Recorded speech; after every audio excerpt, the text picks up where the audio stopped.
Get away. Go. All right. Good evening, everyone. Thank you for coming to the presentation on basic genealogy and family history. I want to thank Chris and Lindsay from the Simsbury, Connecticut Library for hosting the event tonight. An 8-year resident of Pompton Lakes, New Jersey. It's a nice little town. I love it here. I'm the owner of It's All Relative Genealogy, LLC, and I'm a member of the National Genealogical Society. And I did some training with them, so I do have some knowledge that they helped me with, which was really great. And I've been doing family research and genealogy for about 25 years. I'm super happily married and have an amazing daughter, son, and bonus son. I got interested in the study of family history, genealogy, about 25 years ago. My starting goal was to find out about my biological family. I was told at about age 7 that I was adopted, and at the time I obviously didn't know what that meant at all, but I was just told that I was loved twice, which was pretty cool to think about it at that time. My daughter was born in 1997, and I decided it was time for me to find out the truth. Unfortunately, I had very little to go on. I received from my mother a hospital record from my birth and a page from my final adoption decree. They showed the name of the natural mother as Rose Becker and the name of a hotel in Miami, Florida. I searched for 20 years on an assumption that Rose was young, possibly Orthodox Jew from Queens or Brooklyn, and sent down to Miami to secretly give birth to me, and that was a bad assumption. I received information vital to my search from the Florida Adoption Reunion Registry that I had signed up with many years before, and I was told that my birth mother was 38 and from a Midwestern state starting with the letter I. That's all they were going to tell me.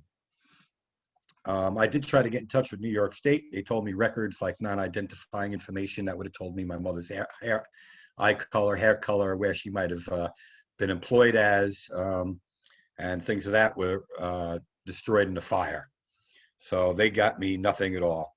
I began looking for a woman named Rose Becker, born approximately 1927 in Indiana, Illinois, Iowa, Idaho.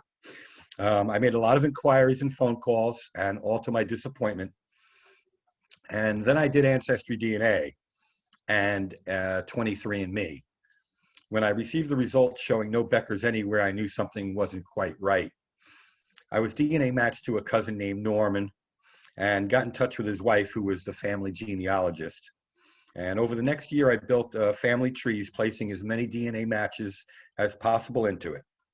I received guidance and help from a few wonderful people to help nail down that I was indeed a child from this family. The family were all from Chicago, Illinois. So there's the state with the letter I. I was then told to reach out to a woman named Judy in Miami, and I sent her a letter.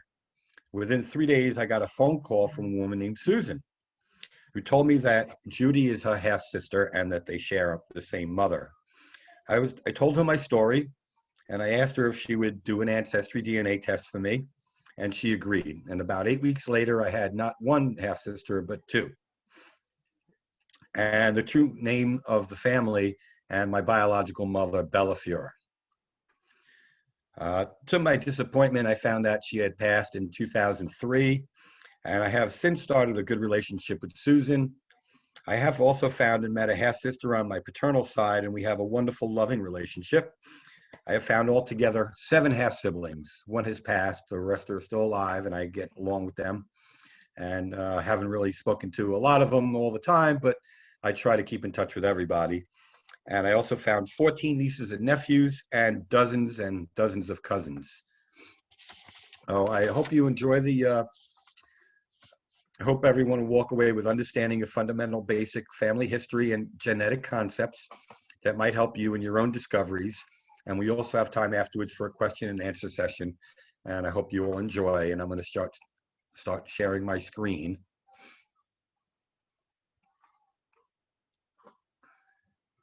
Share screen, that one, bring it on up. Get this out of my way.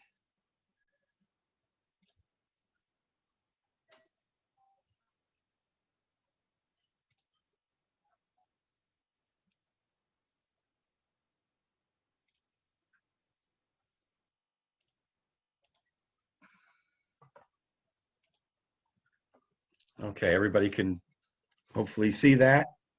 Yep, it looks good from here. Okay, good. All right, so this is Basic Genealogy and Family History by me, family genealogist. And it goes like this. So what is genealogy? Genealogy is also known as the family history. It is the study of families and the tracing of their lineages and history. Genealogists use oral interviews, historical records, genetic analysis, and other records to obtain information about a family and to demonstrate kinship and pedigrees of its members.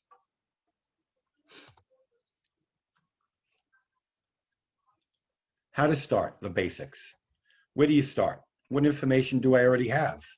What can I find out from my family, and what kind of documents do I already have?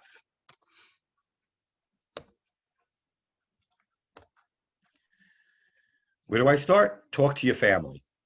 Family stories, documents like Bibles, a lot of information were written in Bibles, birth certificates, marriage certificates, death certificates, anything related to the family that has ages, dates of birth, death dates, pictures, especially those that have a name and a time frame of when the picture was taken on them. On the most important, it's great to have the pictures, but if you don't know who they are or when the picture was from, it makes it a little harder to decipher who they are and how it's going to help you. Notes and letters and military documents. Notes and letters are really good because during World War I, World War II, a lot of letters were written. We didn't have the internet like we have now. A lot of information was in those letters. Military documents also show where people were stationed during the wars and during non-combat time, and citations they might have received, awards and medals and the like. And legal documents such as wills and real estate transactions. They're very good because they show where people might have lived and where people might have moved to and from. Let me get rid of this one thing here.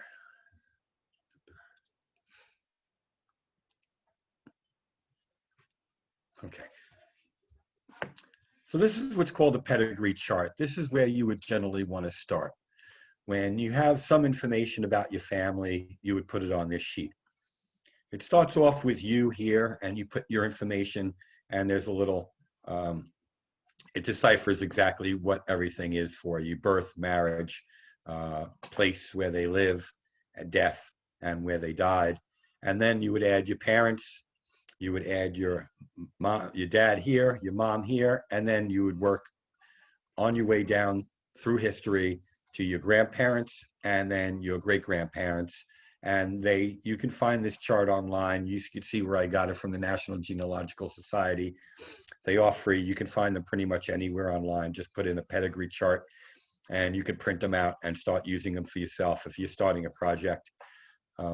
This shows just your direct lineage. This does not show aunts, uncles, or cousins. This is just parents, grandparents, great-grandparents, and so on. But this is called a family group sheet. So the family group sheet is where you would put information about one particular family.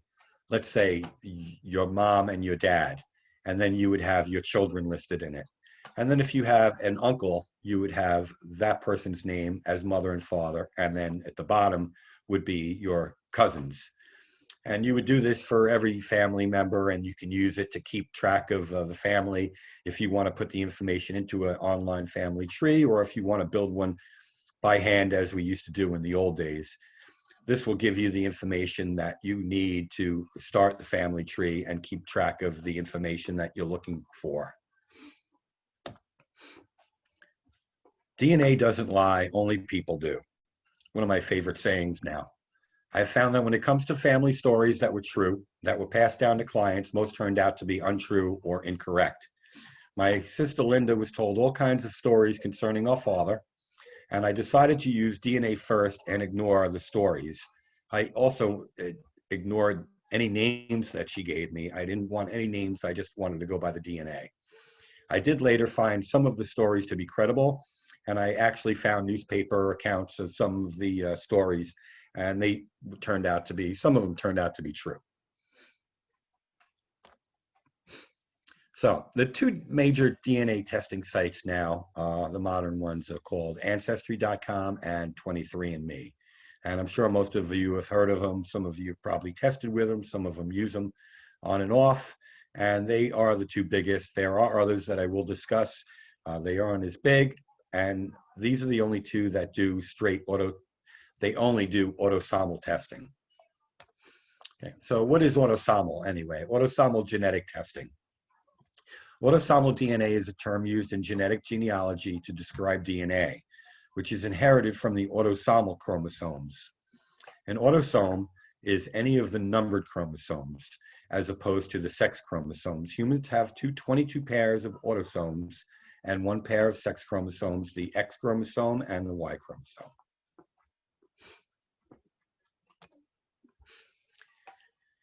This is a breakdown of the two major DNA testing sites. Ancestry.com is quite old. It's been around for a while, founded in 1983.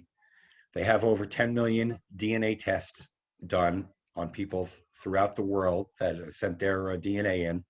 They have 100 million trees and 20 billion records, and those numbers are constantly going up because they seem to be very popular. They do give you ethnicity results, so it shows where your family came from over the last 200 to 300 years. They don't generally go back too much further than that with good accuracy. None of them really do. It gives you the ability to create family trees, which you can manage yourself, the ability to search records, and they're pretty good at that, ability to search records, ability to contact DNA matches. They do have a messaging system where you can send messages back and forth, and they charge about $99.99 for their DNA kit, and they do have a subscription of about $24.99 a month for the United States subscription. And then if you want the world edition, which gives you records from all over the world, including the United States, it's about $37 right now. 23andMe was founded in 2006, so you can see it's a lot newer compared to Ancestry. They have 5 million users. They do provide ethnicity results, and I did find that the differences between Ancestry and 23andMe are fairly close. They're not very far off on each other. There are slight differences, but not noticeable. They now have the ability to create trees on 23andMe, and the good thing about those trees is they actually help you build the tree by using the DNA matches you have on 23andMe through their testing. They do provide health information, and they do have surveys where they find out whether you have blue eyes or you have brown eyes, if you're right-handed or left-handed, that they use to gauge how your particular DNA has certain traits. You have the ability to contact DNA matches as well on 23andMe. The DNA test kit is $99 plus shipping. I believe it's still the same price. I haven't bought one in a while, but there is no subscription needed. Once you buy a DNA kit from 23andMe, you can go online with your sign-in after the testing is done, and you can use any tools that they have available, and they don't charge you any further like Ancestry does. They don't have a lot of search availability on 23andMe, so that's another thing. I added the screen today. Family Search is a free site. It's run by the Church of Latter-day Saints, the Mormons in Utah. They are some of the best record keepers in the United States. They keep records from everything, mainly church documents, but they branched out into everything. It's free to sign up. You just need to put in a username and choose a password, and then you can use their search site and any tools they have available there. They have millions of searchable documents and histories of families throughout the United States and Europe.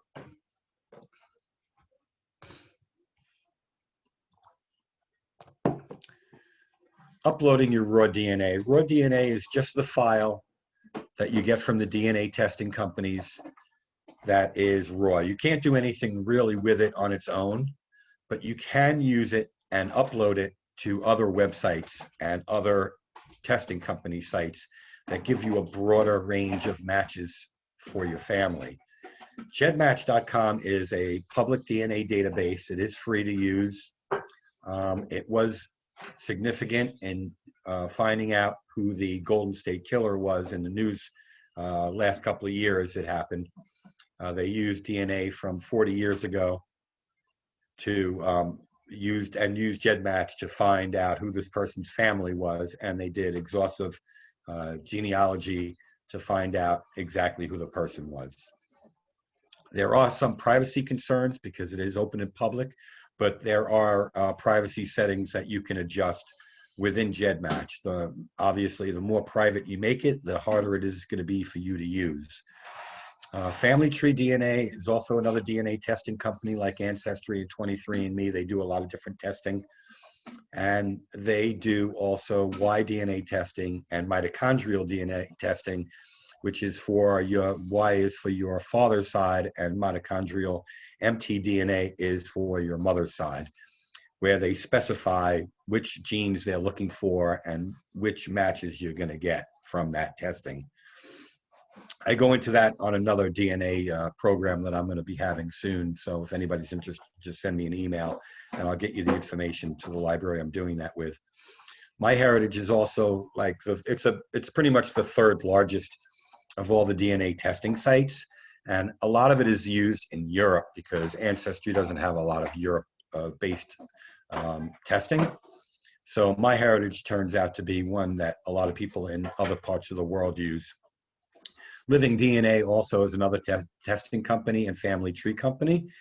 But when you upload your DNA from Ancestry and 23andMe to these other sites, it gives you a broader range and a larger amount of DNA matches that might be able to assist you in your family tree and to give you more clues on how family members are related. I'd be amiss to not mention Heritage Quest and Ancestry Library Edition. I don't know if I asked Lindsay or Chris which one they had, and we can talk about it after the program is over on what they have as well for free usage of Ancestry and Heritage Quest.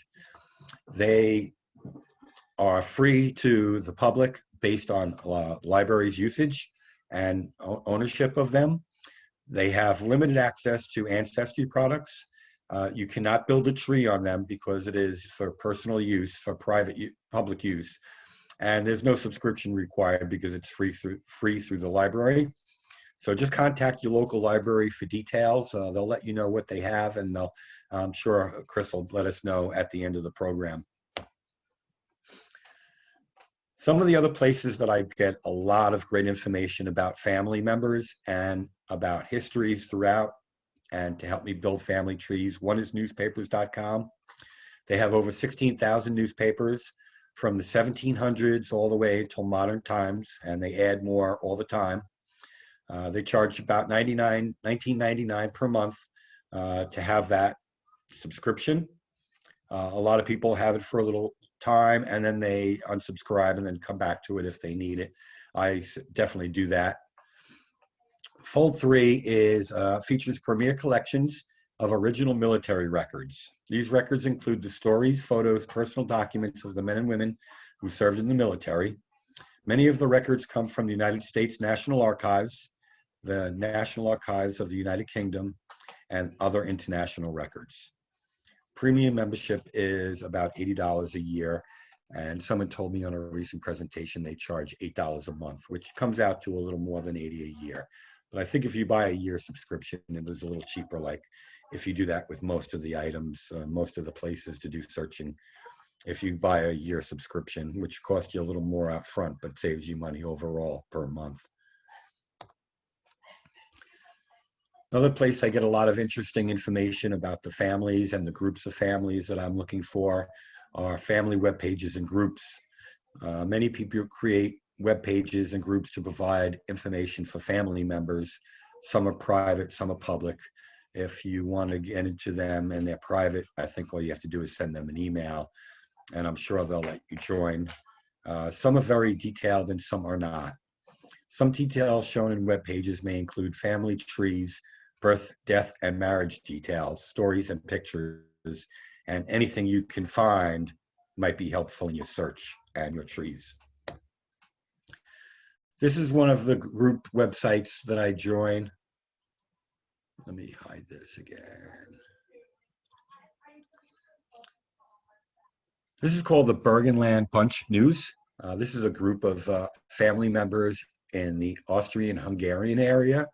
Part of my family comes from this group, from this area. So I will eventually, once in a while, go on to the site, see if there's any new news, get in touch with the editor, Thomas, there, send them an email and say, hey, do you have any more information about a certain relative of mine that I'm looking for information? And they're usually pretty helpful. And a lot of families and a lot of European groups have web pages like this that could be useful for you. Okay, so this is a part of my family, as you can see what's titled here. This is my daughter and two of my half siblings. This is from Ancestry, and it shows the possible range of the person, and it shows how confident they are on whether this is a correct match, and it shows how much DNA we share. CMs is short for centum organs, and as you can see, the number is fairly high. This is one of the highest you're going to find, a child-parent match. And Linda came off at 1,915 centum organs, and Susan at 1,748. When I first started looking, my sister Linda, her husband, sent me a message and said, hey, I think my wife is your cousin. And I thought that was great. And I started to try to find the link between us through a grandparent, which would make her my cousin, first cousin anyway. And once I started learning more, someone let me know, well, she's not your cousin with that many centum organs. And I go, no, that's terrible. She goes, oh, well, she's probably your half sister. And when I went to tell my sister Linda, she was very thrilled to have a little brother. So that was pretty cool about it. She was disappointed when I wasn't a cousin, but very happy when she found out I was a brother. She's my paternal half sister, and Susan's on my mother's side. So what is a centum organ anyway? A centum organ is just a fancy word that geneticists use to describe the length of a DNA segment, specifically the difference between chromosome positions. We inherit DNA on chromosome from each parent, and we will share segments of genetic material described as DNA segments of varying sizes with our relatives. The distance between the location on the chromosome where the shared DNA segment starts to the point where it ends is measured in centum organs. These are a few more relatives I have. As you can see, they also have the centum organs. This is all through Ancestry, and it shows 25 segments. So within those 25 segments, the total of it is 501 centum organs. As you can see, also with Ina and Norm Fuhr. My cousin Shannon is my first cousin one time removed. Now, a lot of people get confused about what one time removed, two time removed are. The only way to explain it easily is that we are off of one generation. She is a bit younger than me. And what makes it that we're off by one generation is her great-grandparents are my grandparents. Same thing with Ina. She's my second cousin once removed. Her great-grandparents are my great-great-grandparents. Since she's older than me, I am further away on that line. If you want to understand how cousinship work, for every G in grandparent, it's 1. Grandparents, you are first cousins. Great-grandparents, 2 Gs, you're second cousins. Third cousins would be 2 times great-grandparents. And when you do one time removed, you only go as far as the smaller. So in this case, she's my second cousin, great-grandparents, one time removed. Norm's a little different. He's a first cousin once removed, but he's only a half cousin one time removed because his grandfather is my great-grandfather, but his grandmother is not related to me. I am only related to him on half side. My grandfather and his father were halflings. I'm sure I'll get questions about that at the end, but I always love those. I have over 77,000 DNA matches on Ancestry. I have another 1,500 or so on 23andMe, and combined altogether, I probably have close to 100,000 DNA matches. Some are very closely related and some are not. I can't go back too far in time. A lot of my family came from Eastern Europe. A lot of which were destroyed. It's very hard to find information to go back far enough to find out where a fifth cousin and I share a common ancestor. But as you can see, it shows as the further you go back in time on how you're related to somebody.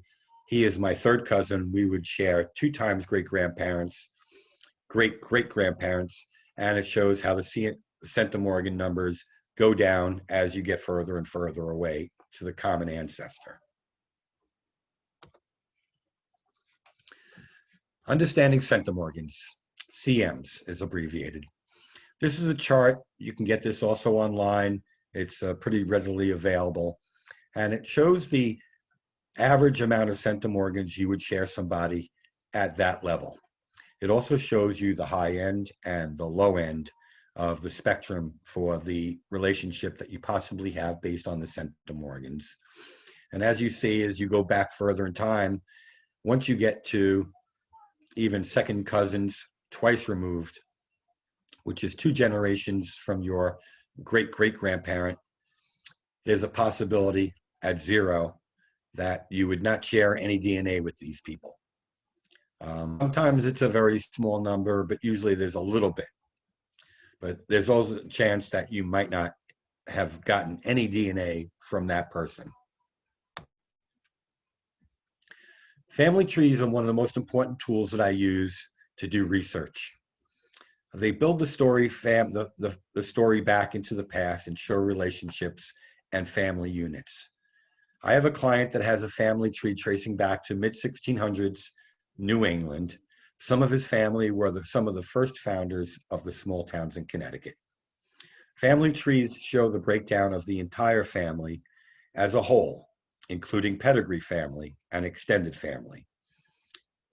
Or it can just show just a pedigree, your direct lineage. This is a small portion of my one of my trees that I have for my family. I did add information for a lot of my family on this tree because I like to go back to it and check it once in a while and see if I can add anybody to it. This is extended family tree, or the entire family tree. This includes cousins, aunts, and uncles, not just parents and grandparents through the years. These usually do show a birth date and a death date if they are no longer with us, and it shows the position of where they lie within the family. This is called a pedigree family tree. This only shows your direct line. This does not show aunts, uncles, or cousins. And as you can see, I have certain areas that, as I use on this slide, that I have not branched out on. The reason is information is not available for this part of my right here. I do have Ancestry DNA matches and 23andMe matches that I'm trying to put together and contact to build this line out further.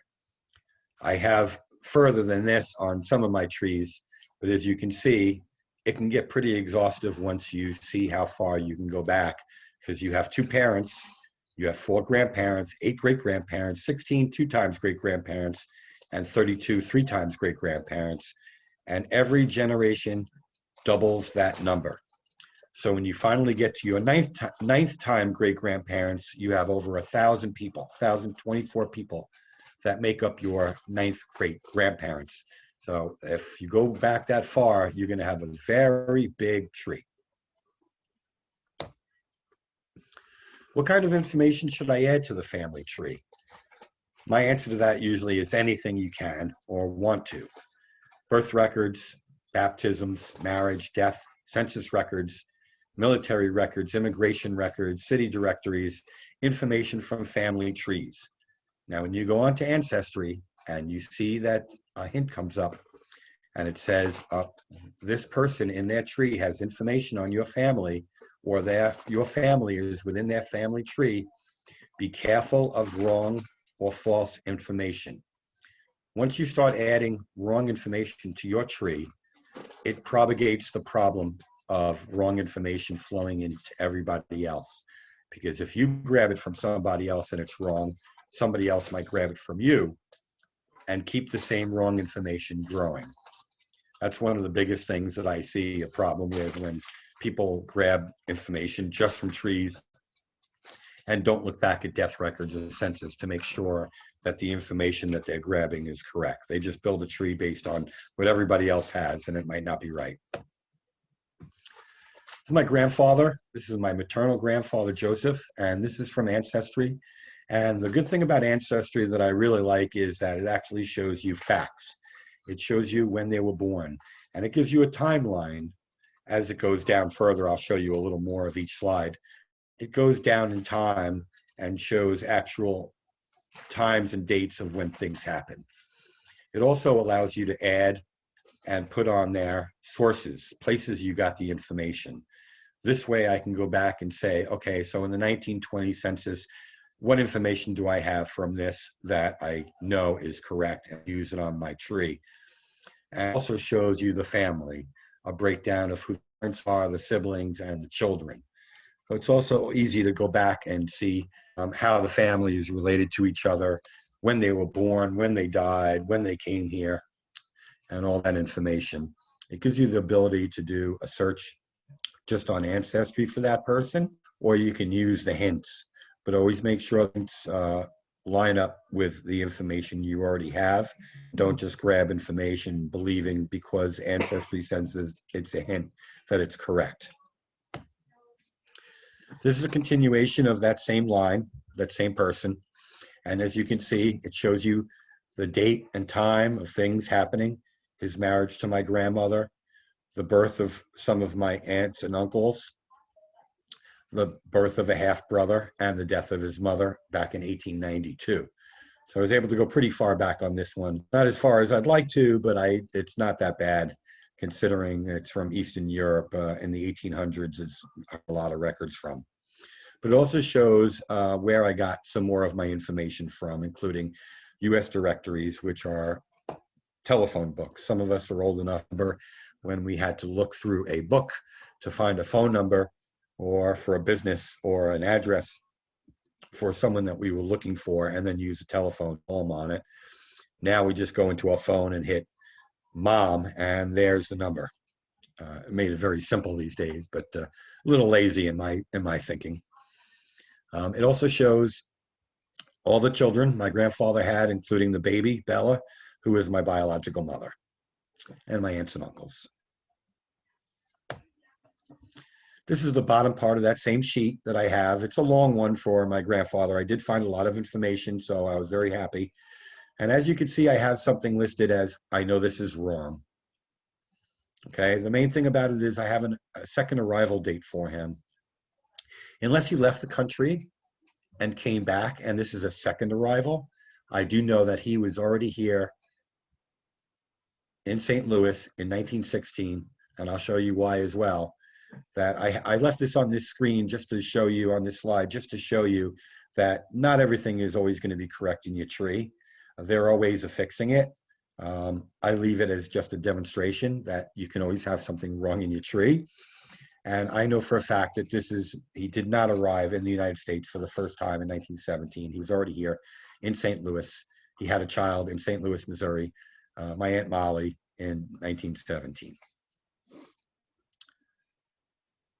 Also shows that I did grab his World War I draft card, since he was here already, and his World War II draft card. One of the important things about doing genealogy is sources and citations. Now, sources are what the information is, and citation is where you got it from. You are citing exactly where the information came from, so that people down the road, if they want to look at your information, you can't just say, oh, I got it from Ancestry. It actually came from a certain place.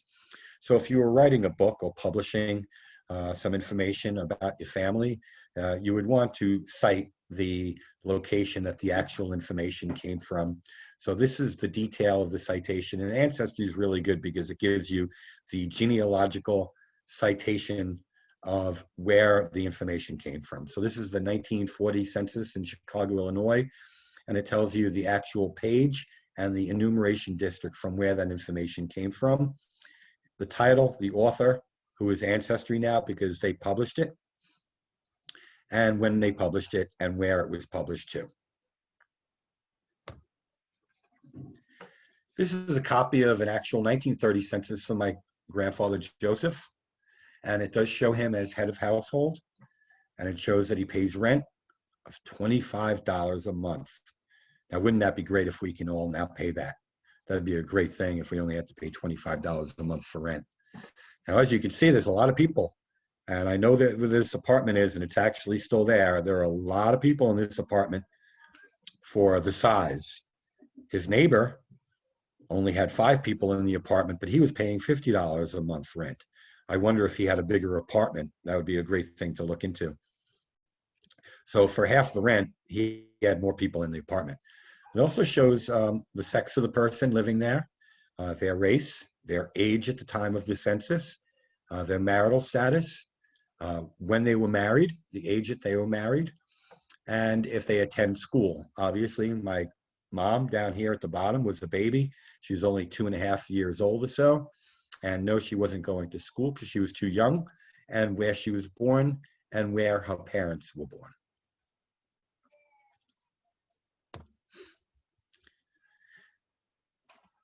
This is the bottom of the screen is called the transcription.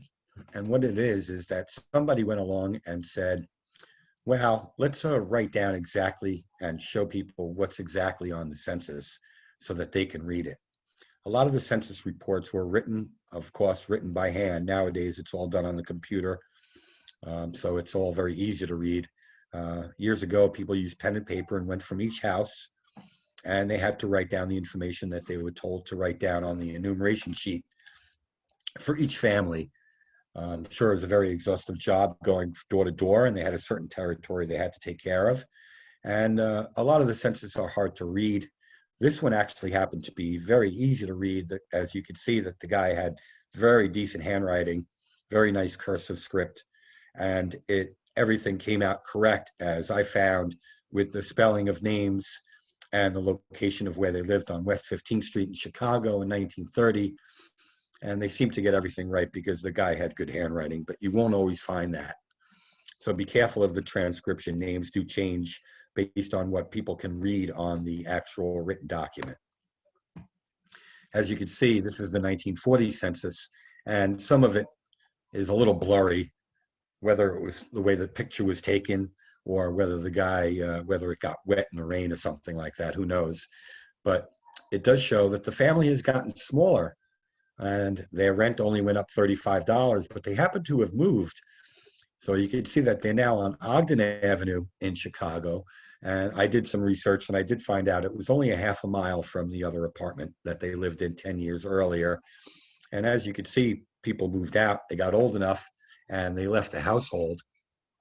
Sylvia is still with them at age 25, and Abraham still with them at 18. But the older ones apparently moved out and got their own places and got married. And so they were no longer on this census here. They have their own census to be on, especially if they move to another location. Sometimes you'll find that they moved into the same building and they'll actually be on the same census form or close to it because they're staying close to home. This is one of the documents I used on my ancestry sources. This shows my grandfather and his World War II draft card. This was filled out in 1942 during the height of the war. And as you can see, he's 57 years of age at this point, a little too old to join the war, which I'm happy that he didn't have to go. And it shows his address at 3500 Ogden Avenue. So 2 years after the 1940 census, he's still living in the same place. The good thing about this document is it verifies the address. It verifies that this is the correct person I have as on the census. It shows where he was born, his date of birth, and it shows his wife, it shows that he's a salesperson. He's a shoe repair business. He has his own shoe repair business, and he uses the address of the shoe repair business, 3440 Lincoln Avenue, as his mailing address. Since it's his own business, I guess he's allowed to get mail there. So he used that as his mailing address. A lot of great information on this that's helpful in verifying other information.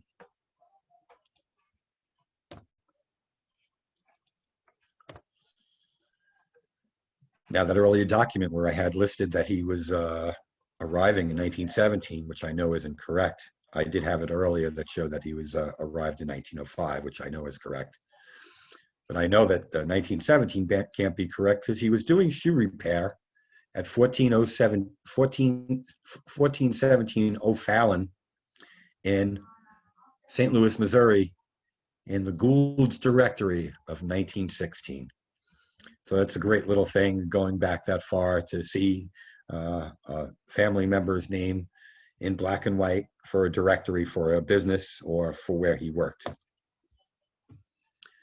I'm going to switch it up a little bit. I'm going to go from my biological family. I'm going to my adopted family. This is an uncle. His name is Nathan McDowell. And this is a U.S. Social Security death index. You don't actually see on Ancestry the actual document. They just transposed it and gave you the information. To take a picture of every Social Security death index from 1935 to 2014 would be exhaustive and take forever. So they did transcribe it, and they do give you a Social Security number, which is really great because you can follow that number on other documents and know that this person is correct because Social Security number is individual to you, like a fingerprint. So unless you're screwing around with the Social Security department, that number sticks with you, and you can actually trace other records based on this number. It shows his date of birth, it shows his last residence, and it shows the date he died. Not everything is correct in every document, so I do sometimes have variations on birth and death dates. This is from Ancestry and also gives you suggested records of other information you might be able to find on that same person. I believe most of these are correct, and I do have them, but it's great that it gives you suggested records you can also look into to see what you can grab and put into your family tree and into your information. Down at the bottom, it gives you the source citation. It tells you where the information is from for your citation. This is the U.S. Veterans Grave Site. Another great document from my Uncle Nat.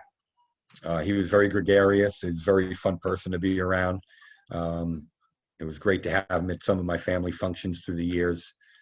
He was an actor in Hollywood in the 1950s. He didn't do very large parts, but he did act with a couple of big actors like Errol Flynn and Jeff Chandler. Shows when he died, shows his date of death, his age at death, and it shows where he's actually buried.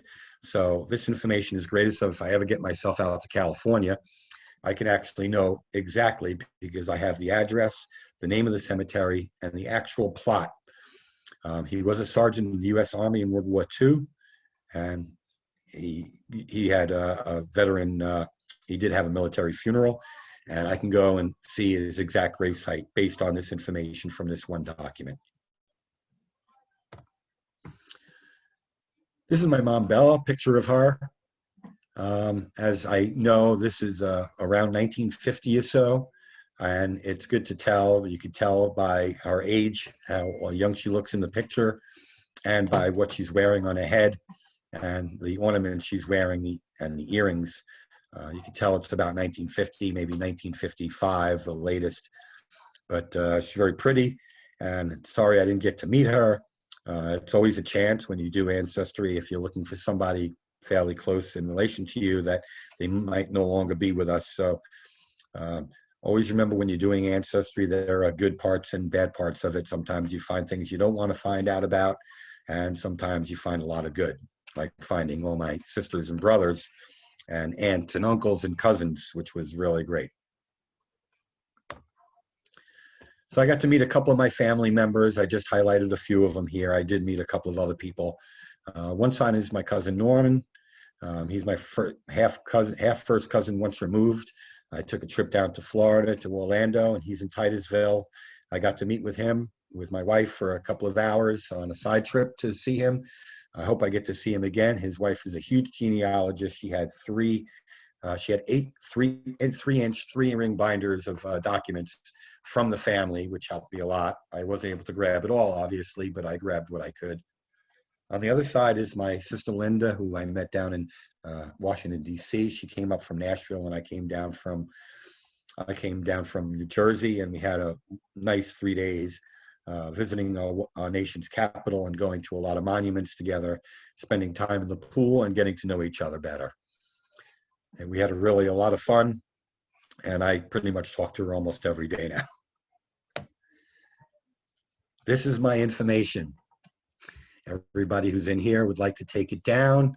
Be happy to give you my information. You can get in touch with me by phone, by email, by Twitter, on Facebook. I have one more slide to show you my Facebook site. You can always get in touch with me anytime. Send me an email in the middle of the night. I'll answer it the next day usually, unless I'm very busy, and then we'll get to it the day after. But generally, I'm pretty prompt on getting in touch with you. If you have any questions or you want to hire me to do genealogical research, which I am in business to do, you can always just get in touch with me. I can do pretty much anything. I do specialize in adoptions and United States and some of Eastern Europe. But I can do research and have done research through anywhere in the United States and Europe and pretty much the whole world. Anywhere you want to look for information, I can try to find it for you. So get in touch with me, and that's pretty much my presentation. We went just about an hour. Sometimes I'm a little fast, sometimes a little slow, but it gives us time to chat. And at times that gives us time to get to know each other, and you guys can ask some questions and we can get some questions answered. So I'm going to unshare the screen, stop share, and there is everybody. Hi guys, welcome back. It's like you went on a trip somewhere. I just want to take 1 second to jump in real quick. The library does have Ancestry Library Edition. Right. And we have that for a limited time available for at-home use as well. Typically, that's an in-library only thing, but we've worked out due to the pandemic to be able to offer that for Simsbury patrons at home. If you go to the library's homepage, simsburylibrary.info, it's under the databases tab, and you should be able to get access to it that way. Awesome. You know, sometimes I do check with the libraries ahead of time to find out what they have. Sometimes I don't, but I always want to make sure I add in that the library is our friend. We love our libraries. We love to get information from them, whether it's just be books or DVDs, but also genealogical help and services that they might have.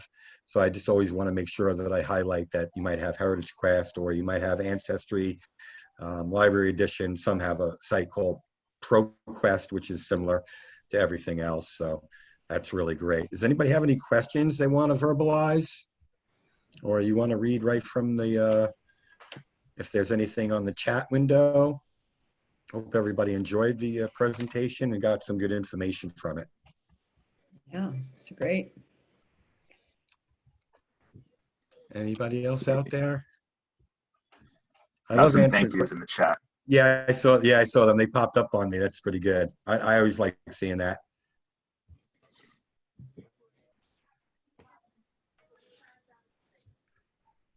Mary Lou, you have any questions? Everybody else seems to be sort of muted. Oh, no, but it was very good. It's always a little overwhelming to me. Am I unmuted? Are you hearing me? Yeah, I hear you. Yeah. Okay. I didn't catch your information, but Hold on. I wanted to take a picture of it, but I didn't get my camera out in time. Let me just try. There you go. I put it back up. I put it back up for you.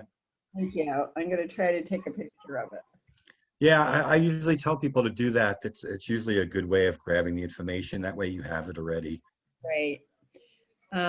Yeah, it sounds like you have a lot of good information. Is this your presentation that you put together? I put this together myself, yes. Very good. I have several others one I tried out recently with one library. It came out very well. Sometimes it's not always easy knowing about timing because you don't know how long you're going to be on each slide, and it's hard to actually sit there and do it on my own and time it before I actually do a presentation, because sometimes, like I said, sometimes I'll be a little fast and sometimes I'll be a little slow. So as long as I get the information to you and nobody doesn't, I'm not flying through it and you guys are like, what did he say? What did he say? Generally I try to keep it at an even pace based on how I've been doing it. But yeah, I put the presentations together based on information I learned through the years. And I do use some personal stuff, which, the people that I really did highlight, the main ones are already passed. I don't think they're going to worry about me. They're not going to worry about me mentioning their names. Right. Now, when you have this on YouTube, how will we find it? Crystal can answer that probably. So the library's YouTube page is accessible from the library's homepage. It's going to be in the top right corner. There's a little square with like a triangle. It's the YouTube symbol. You'll be able to click on that and access all of the library's programs that presenters have agreed to let us record. Oh, that's great. That's great. I certainly would possibly get in touch with you about some of my obstacles. Do you, Mary Lou, do you use Facebook? I do.